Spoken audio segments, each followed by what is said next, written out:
President Trump's social media takes another extraordinary turn with this apparent warning to Iran, which came after public pageantry and private conversations with the king. As the US state visit continues, Donald Trump insists King Charles agrees with him over Iran's use of nuclear weapons. And we're never going to let that opponent ever. Charles agrees with me even more than I do. We're never going to let that opponent have a nuclear weapon.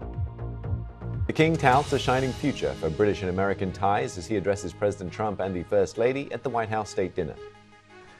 Tonight, we are here to renew an indispensable alliance which has long been a cornerstone of prosperity and security for both British and American citizens. Today at 1, 2 Jewish men are seriously injured after being stabbed in Golders Green in North London. Witnesses report a man with a knife running down the street attempting to stab Jewish people. One person has been arrested. The Prime Minister has described the incident as deeply concerning. There is now a police investigation, and I think we all need to do everything we can to support that investigation and be absolutely clear in our determination to deal with any of these offences, the like of which we've seen too much recently. The United Arab Emirates will leave OPEC and OPEC Plus next month after 6 decades of membership, dealing a significant blow to the energy cartels.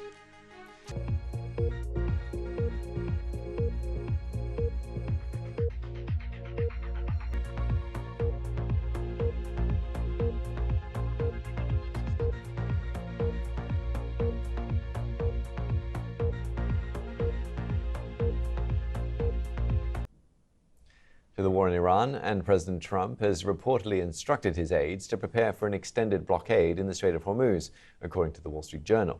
The US president also wrote on social media that Iran is asking for the Strait of Hormuz to open as soon as possible, adding that the country is in a state of collapse. This comes as peace talks have stalled between both sides. Now, in a surprise announcement, the United Arab Emirates says it's leaving the OPEC groups of oil-producing countries, dealing a major blow to the cartels. The UAE's energy minister said the decision to quit after nearly 6 decades of membership would provide more flexibility to respond to the new energy age. But the timing is curious given the state of the energy markets amid the turmoil caused by the war in Iran. Well, let's get more from our Asia business reporter, Nick Marsh. Nick, tell us more about this move and how big an impact it's likely to have. Well, it's going to have a very big impact, Steve. I mean, if you look at the two key questions around this: why has the UAE decided to leave, and what's it going to do for ordinary consumers? What's it going to do to energy prices, basically?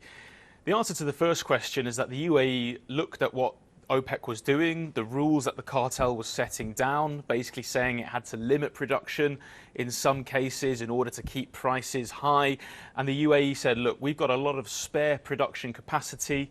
We could produce way more than we actually are. We've invested loads in our production. We've invested in new pipelines that could bypass the Strait of Hormuz and that sort of thing.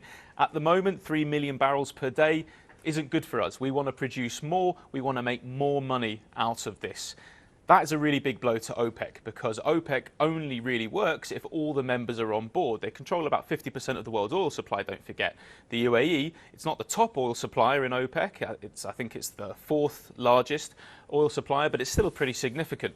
So what happens now? Well, if the UAE starts pumping out more oil, that means there's going to be much more in terms of supply, and that means that prices eventually could come down. That means that other countries, the United States, for example, countries outside of the Middle East, could have more of a say when it comes to global energy flows and prices. So prices may well come down, but one key point to make here, Steve, in the long term. In the short term, we're very much dealing with the reality of the Strait of Hormuz being blocked, Iran not letting lots of traffic through there, and then you've got the US naval blockade as well, that double blockade in the Gulf. So look, production might increase, but in the short term, expect high oil prices, high energy prices, when everything, if everything, gets sorted there with the Strait of Hormuz and free flowing of oil, then maybe this could have an impact on energy prices and they may come down.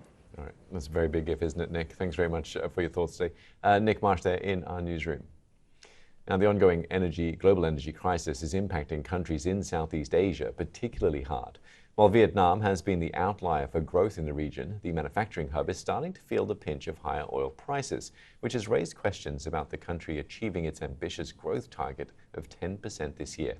Well, for more, we can speak with Mariko Ooi, the host of Asia Pacific, the podcast. Mariko, you've been diving deep into all things Vietnam when it comes to the impact that we're starting to see. What's going on with its economy then? Yeah, it's a fascinating story because Vietnam is widely seen as the main beneficiary of the two US trade wars because China was the main target. So a lot of companies were moving factories away from China to Vietnam, and even comparing it to other countries like Thailand, because labor costs are much cheaper in Vietnam, their economy has been doing really, really well even before the trade war. And just before that war in Iran started, the government there came out with this new policy saying that we aim 10% annual growth starting from this year until the end of this decade. So with this energy crisis hitting Vietnamese riders, but also factories now, we ask, is that 10% target still achievable? Because the energy crisis aside, 10%, I'm old enough to remember when China was growing at that rate, but it's a really ambitious target. And our guest was saying how the last 40 years was almost easier because it's a communist country, very controlled economy. So they basically had to remove the state out of the system, stop controlling prices, let competition flourish. But now that the economy has become quite modernized, a high-tech economy, the next decade would be even harder. So that's what we ask. But also, if they don't achieve that 10% target, what happens?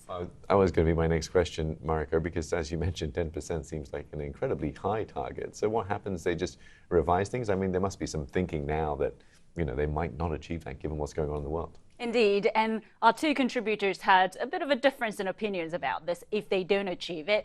One, our reporter from the BBC World Service, thought that someone might be held accountable, whereas the other guest thought that this is like setting a marathon aim. He said, I set my best time as my aim, change my diet, training, aiming for the star. If you don't achieve it, it's still, you would have done better than otherwise. So we'll see. Yeah, it's a very good approach to all things, I suppose, not just your economy.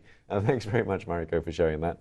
Mariko Ooi there. Now, for more on the full episode of the Asia Pacific podcast, you can listen to it anywhere you get your BBC podcast. You can also stick around, and we'll be playing it out right here on BBC News right after Business Today. It's also available on the World Service YouTube page as well.